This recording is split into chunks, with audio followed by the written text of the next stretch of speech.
Ask Mufti Tariq Masoud. بسم اللہ الرحمن الرحیم. قرض لینا کب جائز ہے؟ محمد عرفان کشمیر سے. قرض کس صورت میں لینا چاہیے اور قرض ادا کرنے کی کیا وعیدیں، قرض ادا نہ کرنے کی کیا وعیدیں ہیں؟ بھائی محمد عرفان، بلا ضرورت قرض لینا یہ اسلام میں پسندیدہ کام نہیں ہے. اللہ تعالیٰ کو استغنا پسند ہے. قرض عربی میں کاٹنے کو کہتے ہیں اور مقراض کینچی کو. تو قرض کو قرض اس لیے کہتے ہیں کہ محبت کو کاٹتا ہے. آپ کا کوئی بہت جگری یار ہوگا نا، جب آپ اس سے قرض لیں گے تو آپ کو وہ عجیب سا لگنے لگے گا. جب تک قرض نہیں لیا تھا آپ کو اس سے امید تھی کہ یہاں سے مجھے پیسے ملیں گے، تو آپ کو دنیا میں اس سے اچھا کوئی بھی نہیں لگے گا. لیکن جس دن آپ نے اس سے پیسے لیے تو جہاں بھی وہ نظر آئے گا، دنیا کا سب سے قابل نفرت انسان آپ کی نظر میں وہی ہوگا. آپ کہیں گے پتہ نہیں ہر جگہ آج کل یہی کیوں نظر آ رہا ہے مجھے. خواب میں بھی وہی آئے گا، نماز میں بھی آپ کو وہی نظر آئے گا، ہر جگہ آپ کو وہی نظر آئے گا. جہاں بھاگیں گے آپ کو اس کی صورت نظر آئے گی. تو یہ کیا کرتا ہے؟ قرض محبت کو کاٹ دیتا ہے، اس لیے اچھی چیز نہیں ہے. اور قرض لے کے نہ دینا تو نبی صلی اللہ علیہ وسلم نے فرمایا مطل الغنی یہ ظلم. قرض ادا کرنے کی صلاحیت ہو پھر بھی ادا نہیں کرتے، آپ نے فرمایا یہ ظلم ہے. اور صحیح حدیث میں آتا ہے ظلم ظلمات یوم القیامہ، ظلم قیامت کے دن اندھیروں کی شکل میں آئے گا. قرض لے کے واپس نہ کرنا اتنا برا عمل ہے کہ آپ نے فرمایا کہ شہید کا ہر گناہ معاف ہو جاتا ہے مگر قرض معاف نہیں ہوتا. اور آپ صلی اللہ علیہ وسلم جو لوگ قرض لے کے دنیا سے جاتے تھے ان کی نماز جنازہ نہیں پڑھاتے تھے کہ جب تک ان کا قرض ادا نہیں ہو جاتا. تو بعض روایات میں ہمیں یہ ملتا ہے. تو کتنے شدید جرم ہے، اور آج لوگ قرضے کھا کے بیٹھے ہوئے ہیں. تو بہتر ہے کہ جتنی اللہ نے جیب میں گنجائش دی ہے بس اسی پر عمل کریں. قناعت کے ساتھ انسان کو گزارا کرنا چاہیے. سینیٹائزر جو الکوہل والا ہے اس کے استعمال کا حکم.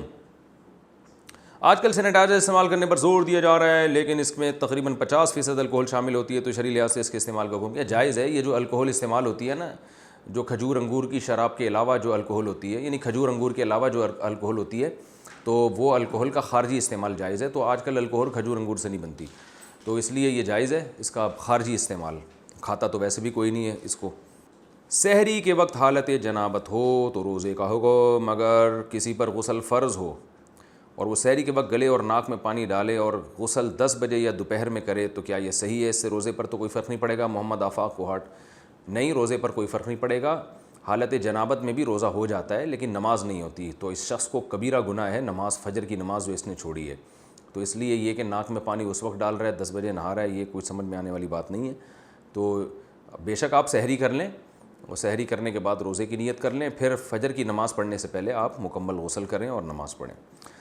تراویح کی 4 رکعت کے بعد کون سی دعا پڑھیں؟ اگر اکثر مساجد میں 4 رکعت کے بعد تسبیح تراویح پڑھی جاتی ہے، کیا یہ پڑھنا مسنون ہے یا کوئی بھی ذکر کر سکتے ہیں؟ محمد غیاث الحق ٹیکسلا سے.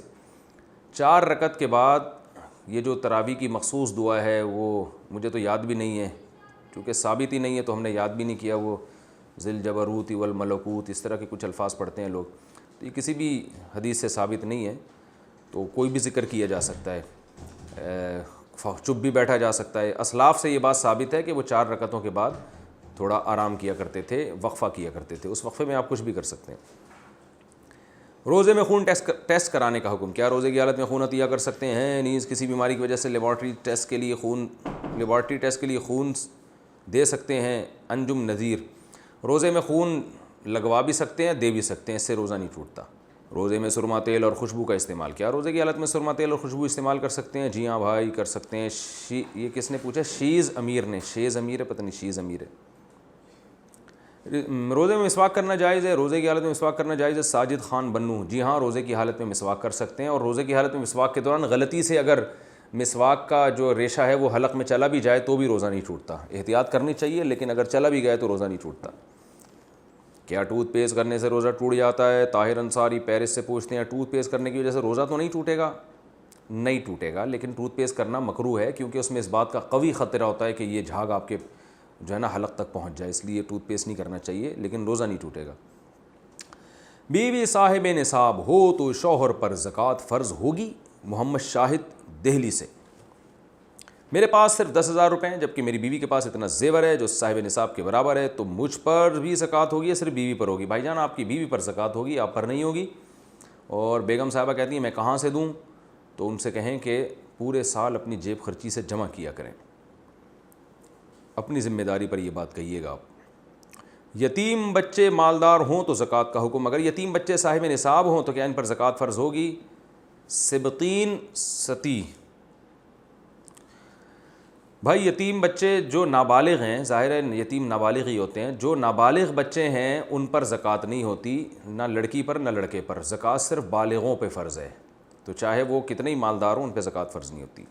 سیدہ لڑکی نے غیر سید سے شادی کر لی، سدرا ساہیوال، کیا سیدہ لڑکی کا نکاح ولی کی اجازت کے بغیر غیر سید سے جائز ہے یا نہیں؟ اگر ایسی صورت میں ولی نکاح قبول کرنے سے انکار کر دے تو کیا حکم ہے؟ حدیث میں آتا ہے کہ نکاح بغیر ولی کے نہیں ہوتا، اس پر جو دوسرے احادیث کے پیش نظر اس پر میں تفصیلی بیان کر چکا ہوں کہ احناف کے ہاں بغیر ولی کی اجازت کے بھی نکاح ہو جاتا ہے، اس پر دونوں طرف احادیث ہیں اور قرآنی آیات ہیں، تو احناف کا اس بارے میں مسلک بہت مضبوط ہے، قرآن سے بھی پتہ چلتا ہے اور بہت سی احادیث سے بھی کہ ولی کی اجازت کے بغیر بھی نکاح ہو جاتا ہے۔ تو یہ جو حدیث ہے کہ نبی نے فرمایا نکاح ولی کی اجازت کے بغیر نہیں ہوتا، تو حنفیہ کے نزدیک یہ حدیث اس صورت میں ہے کہ وہ لڑکی غیر کفو میں نکاح کرے، یعنی اپنے ہم پلہ میں نکاح نہ کرے، اپنے کمتر میں کرے، تو ایسی صورت میں ولی کی اجازت کے بغیر نکاح نہیں ہوتا۔ اس پر تمام دلائل جو ہیں وہ جمع ہو جاتے ہیں، ہر طرح کے دلائل کو سامنے رکھیں گے، سارے دلائل میں تطبیق کی یہ صورت بنتی ہے۔ وہ دلائل میں پہلے ریکارڈ کرا چکا ہوں اور دوبارہ موقع ملا تو دوبارہ مزید تفصیل سے انشاءاللہ ریکارڈ کرا دوں گا۔ تو اب چونکہ غیر سید لڑکا جو ہے وہ سید لڑکی کا کفو نہیں ہے، تو اس لیے سید لڑکی کا نکاح ولی کی اجازت کے ساتھ تو ہو سکتا ہے، ولی کی اجازت کے بغیر نہیں ہو سکتا۔ البتہ اتنا ضرور ہے کہ ولی بعض ایسا کرتے ہیں کہ وہ اپنی بچی کا نکاح کہیں کر ہی نہیں رہے ہوتے، نہ سید سے نہ غیر سید سے، نہ اچھے سے نہ خراب سے، کہیں کر ہی نہیں رہے ہوتے، لڑکیوں کو گھر میں بٹھا کے رکھا ہوا ہوتا ہے۔ تو اگر وہ ذمہ داری نہیں نبھا رہا ہے باپ اپنی بیٹی کی شادی کی، صرف سید ہونا بھی کافی نہیں ہے نا، کوئی مناسب رشتہ ہو، تو کوئی بھی مناسب رشتہ آ رہا ہے اور باپ کر نہیں رہا، تو غیر سید بھی اگر مناسب ہے تو باپ کو چاہیے کر دے۔ اسلام میں نکاح کے موقع پر ذات پات کو اور قوم کو اتنا زیادہ لفٹ کرانا یہ اچھی بات نہیں ہے۔ سب سے پہلے تو اسلام دینداری دیکھتا ہے، تو باپ کو چاہیے اگر دینداری ہے اور اچھا گھرانہ ہے تو سید نہ بھی ہے تو باپ کو چاہیے کہ شادی کر دے وہ، لیکن باپ کہیں بھی شادی نہیں کر رہا اور لڑکی کی عمر زیادہ ہو رہی ہے تو پھر باپ کی ولایت ساقط ہو جائے گی، اور پھر جو ہے بھائی کو، لڑکی بھائی کی اجازت سے کرے، اگر بھائی بھی ذمہ دار نہیں ہے تو پھر دادا بھی ذمہ دار نہیں ہے تو کزنز کی سے بھی پوچھ کے کر سکتی ہے، یعنی پھر دور کا کوئی بھی مرد رشتہ دار ہو اس سے پوچھ کے بھی کر سکتی ہے۔ تو ولی کی اجازت کی شرط اس وقت ہے جب ولی اپنی ذمہ داری نبھا بھی رہا ہو، اگر ولی دلچسپی نہیں لے رہا بچی کے نکاح میں، جیسے بعض علاقوں میں ہوتا ہے بچیاں 40 سال کی ہو جاتی ہیں، ابا کو کوئی بندہ ہی پسند نہیں آ رہا ہوتا یا وہ دلچسپی نہیں لے رہے ہوتے شادی میں، تو پھر ایسے ولی کی ولایت کا کوئی اعتبار نہیں ہے۔ تو اس لیے جو ہے اگر یہ غیر سید سے انہوں نے نکاح کیا ہے تو ابا راضی تھے تو بہرحال نکاح ہو گیا، نہیں راضی تھے تو پھر دیکھا جائے گا کہ راضی نہ ہونے کی کوئی معقول وجہ تھی، ابا دلچسپی بیٹی کی شادی میں لے بھی رہے ہیں نہیں لے رہے، اور اگر وہ ذمہ داری نہیں ہے تو پھر کسی بھی قریبی ولی کی اجازت سے نکاح ہو سکتا ہے، اور اگر یہ بھی نہ ہو تو پھر لڑکی کو چاہیے کہ لڑکے اور لڑکی کو چاہیے کہ وہ کورٹ سے پرمیشن لے لیں، اور جب عدالت سے وہ پرمیشن مل جائے گی تو پھر بالاتفاق نکاح ان کا ہو جائے گا۔ لیکن بہرحال لڑکیوں کو اپنے ابا کی اجازت کے بغیر نکاح کرنا یہ اخلاقی لحاظ سے بھی بری حرکت ہے اور شرعی لحاظ سے بھی بری حرکت ہے۔ شدید ضرورت کے بغیر لڑکیوں کو یہ کام ہرگز نہیں کرنا چاہیے، کیونکہ باپ جتنا اپنی بیٹی کے لیے اچھا سوچتا ہے کوئی دوسرا سوچ نہیں سکتا، اور اس کے ہمارے سامنے بہت سارے کیسز آئے ہیں جن لڑکیوں نے اپنے ابا کو بتائے بغیر، بھائیوں کو بتائے بغیر چھپ کے نکاح کیا، وہ بعد میں بہت لڑکے ان سے کھیلتے ہیں، پھر زندگیاں تباہ ہو جاتی ہیں، میرے سامنے بہت زیادہ واقعات ہیں۔ تو ایسی حماقت کرنی نہیں چاہیے جب تک کہ کوئی بہت شدید مجبوری نہ ہو۔ اچھا بھائی، مستقبل کی پیش گوئی والی ایپس کا استعمال کرنا، آج کل ایسی ایپس آئی ہوئی ہیں جن کو کلک کریں تو مستقبل کی پیش گوئی کرتی ہیں، مگر یہ ساری پیش گوئی سافٹ ویئر میں پہلے سے فیڈ ہوتی ہے، اور ان ایپس کو کلک کرنا اور اسے شیئر کرنا ٹھیک ہے یا نہیں؟ حیدر زمان، بالکل حرام ہے، ناجائز ہے، غیب کا علم اللہ کے سوا کسی کو بھی نہیں ہے، نجومیوں کو نہیں ہے تو ایپلیکیشن کو کہاں سے ہوگا؟ عورت کے پاس سونے کے علاوہ کچھ نہ ہو تو زکوٰۃ کا حکم، اگر عورت کے پاس 4 سے 4.5 تولے سونا ہو اور اپنی ذاتی نقد رقم کچھ بھی نہیں سوائے بچوں کے خرچ کے، تو اس صورت میں اس عورت پر زکوٰۃ فرض ہوگی یا نہیں؟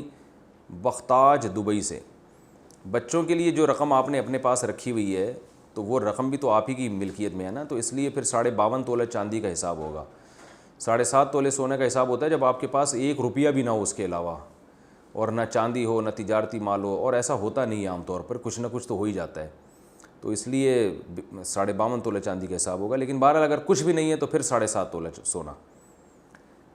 رمضان میں قرآن مجید ترجمہ سے پڑھیں یا بغیر ترجمہ کے؟ محمد عرفان انڈیا سے، رمضان میں قرآن کریم ترجمہ کے ساتھ پڑھنا افضل ہے بغیر ترجمہ کے؟ جبکہ ترجمہ کے ساتھ تلاوت کم ہو پاتی ہے۔ دونوں طرح سے پڑھیں، ترجمہ تفسیر بھی پڑھیں اور ویسے مستقل طور پر تلاوت بھی کریں، دونوں کا الگ الگ ثواب ہے۔ روزہ افطار کا صحیح طریقہ، افطار کے لیے سائرن کی آواز سننا کافی ہے یا اذان کا انتظار کرنا چاہیے؟ محمد ارشاد اقبال کشمیر سے، نہ اذان کا انتظار کریں نہ سائرن کا۔ آپ اپلیکیشن ڈاؤن لوڈ کریں اور اس میں دیکھیں غروب آفتاب کا ٹائم کیا ہے۔ مثلا اگر 7 بجے ٹائم ہے تو 7:03 پہ افطار کر لیں، احتیاطاً 3 منٹ تاخیر کریں یا کم سے کم 2 منٹ تو کریں۔ اس کی وجہ میں پہلے ڈیٹیل میں بیان کر چکا ہوں، کیونکہ بعض جگہ اذانیں جلدی ہو رہی ہیں اور بعض جگہ سائرن جلدی بج جاتا ہے، تو اس لیے آج کل یا تو مؤذن پر پورا اعتماد ہو، اس کو پتہ ہو کہ چیک کر لیں کہ یہ صحیح ٹائم پہ اذان دیتے ہیں کہ نہیں دیتے، تو ورنہ اصل مدار ہے سورج غروب ہونے کے بعد۔ روزے میں گیم کھیلنا کیسا ہے؟ روزہ رکھ کر گیم کھیلنا یا لوڈو کھیلنا کیسا ہے؟ عبدالرزاق نوشہرہ فیروز سے۔ روزہ رکھے بغیر بھی گیم کھیلنا بلا وجہ کوئی ایسا جس میں صحت بھی نہ ہو تو ٹائم ویسٹنگ ہے، جو اچھا کام نہیں ہے۔ نبی نے فرمایا من حسن اسلام المرء ترکہ ما لا یعنی، اسلام کی اچھائی میں سے یہ کہ بیکار چیزوں کو چھوڑ دیا جائے، تو اس لیے اچھا کام نہیں ہے، ٹائم ویسٹنگ ہے۔ روزہ رکھنے میں تو اور زیادہ ہے کہ اس میں تلاوت ذکر کریں، لیکن بہرحال جائز ہے، گناہ نہیں ہے۔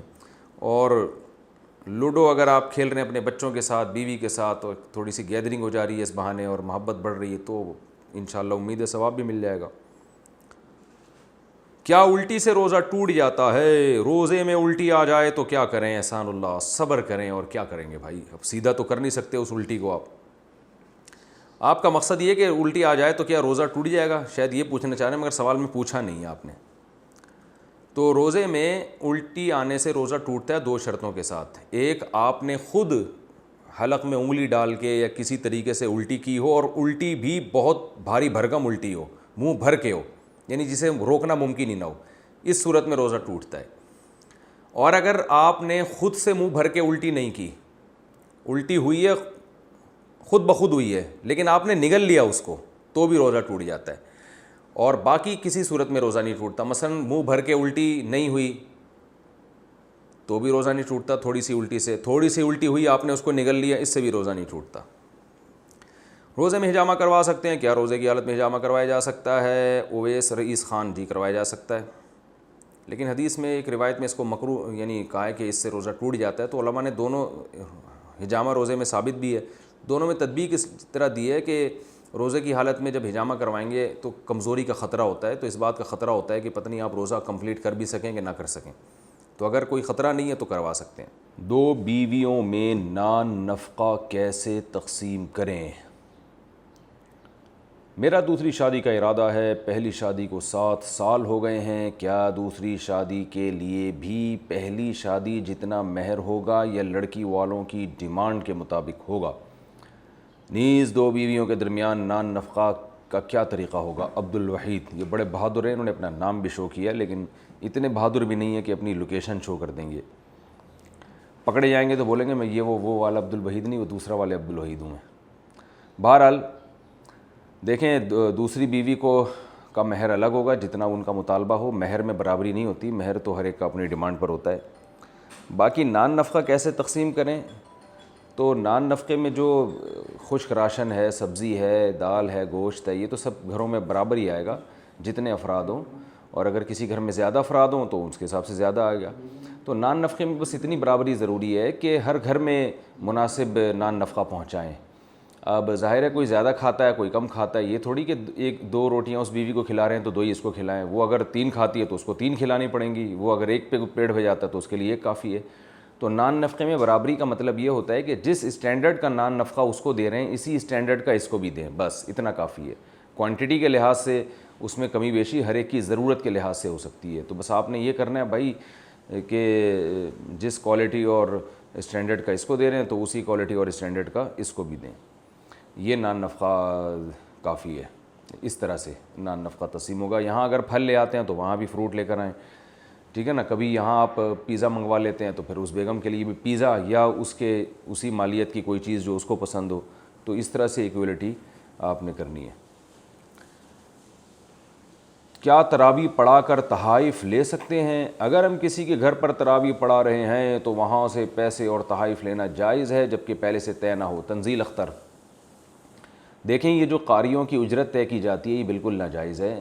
جتنے بھی بڑے بڑے دارالافتاء ہیں مدارس ہیں ان سب کا یہی فتویٰ ہے کہ تراویح کی اجرت جائز نہیں ہے. جیسے تراویح کی اجرت طے کی جاتی ہے نا, البتہ اگر طے نہ کی ہو اور کوئی اپنی خوشی سے کوئی گفٹ دینا چاہے قاری کو تو یہ بالکل ٹھیک ہے. لیکن یہ کیسے پتہ چلے گا کہ قاری اس کو اجرت سمجھتا ہے؟ یہ گفٹ قاریوں کو پتہ ہوتا ہے کہ اس مسجد سے اتنے پیسے ملیں گے ہمیں گفٹ کی مد میں, تو وہ گفٹ نہیں ہوتا, وہ اجرت ہی ہوتی ہے. تو اس لیے رمضان کے شروع میں قاریوں کو بتا دیں کہ یہاں آپ کو تراویح پڑھانے میں ثواب کے علاوہ کچھ بھی نہیں ملے گا, تاکہ پتہ چل جائے کہ یہ مخلص بھی ہیں یا نہیں ہے. کیونکہ جو پیسوں کی لالچ میں تراویح پڑھا رہا ہے تو اس کا تراویح پڑھانا بھی ناجائز ہے اور اس کے پیچھے تراویح پڑھنا بھی ناجائز ہے, یہ ذہن میں رکھیں. تو آپ کو اندازہ ہو گیا کہ یہ لالچی قاری نہیں ہے, یہ اللہ کے لیے پڑھا رہے ہیں, تو پھر گفٹ تو کوئی بھی کسی کو کسی بھی ٹائم دے سکتا ہے, تو پھر گفٹ دے سکتے ہیں. لیکن ان کو ذرا آزمائیں کہ یہ فری میں پڑھا رہے ہیں یا یعنی صرف ثواب کے لیے پڑھا رہے ہیں یا تنخواہ کے لیے, تنخواہ سے میری مراد اجرت کے لیے پڑھا رہے ہیں. کیا زکوٰۃ کے لیے ہر پیسے پر سال گزرنا ضروری ہے؟ زکوٰۃ 1 سال پورا ہونے پر فرض ہوتی ہے. اگر 1 سال پہلے رقم 4 لاکھ تھی اور سال کے بعد 7 لاکھ ہے تو زکوٰۃ 7 لاکھ پر 4 لاکھ پر ہوگی یا 7 لاکھ پر؟ متین عباسی, اسلام آباد. زکوٰۃ کی جو اسلامی تاریخ ہے نا, اس اسلامی تاریخ میں آپ دیکھیں گے جو بھی جس تاریخ کو آپ زکوٰۃ نکالتے ہیں اس دن دیکھیں گے کتنے پیسے ہیں. اگر اس دن 7 لاکھ ہیں تو 7 لاکھ پر دیں, اس دن 4 لاکھ ہیں تو 4 لاکھ پر دیں. پورے سال نہیں دیکھا جاتا کہ کتنا پیسہ آ رہا ہے کتنا جا رہا ہے, یہ حساب رکھنا تو ناممکن ہے. یعنی آپ اگر فرسٹ رمضان کو زکوٰۃ نکالتے ہیں فار ایگزامپل, تو شعبان کی آخری تاریخ کو اگر آپ کے پاس 1 کروڑ روپے آ گئے اور فرسٹ رمضان کو وہ 1 کروڑ روپے تھے تو آپ کو 1 کروڑ کی زکوٰۃ دینی پڑے گی. اور اگر آپ کے پاس 29 شعبان کو 1 کروڑ روپے تھے لیکن رمضان کا چاند یکم رمضان یعنی یکم تاریخ آنے سے پہلے وہ 1 کروڑ خرچ ہو گئے تو یکم تاریخ کو نہیں ہے پیسے تو نہیں ہوگی زکوٰۃ. تو اس خاص اسپیسیفک اس ڈیٹ کو دیکھا جاتا ہے کہ کتنا اماؤنٹ آپ کے پاس ہے, تو اس پورے اماؤنٹ پہ پھر آپ پر زکوٰۃ فرض ہوگی. آسک مفتی طارق مسعود.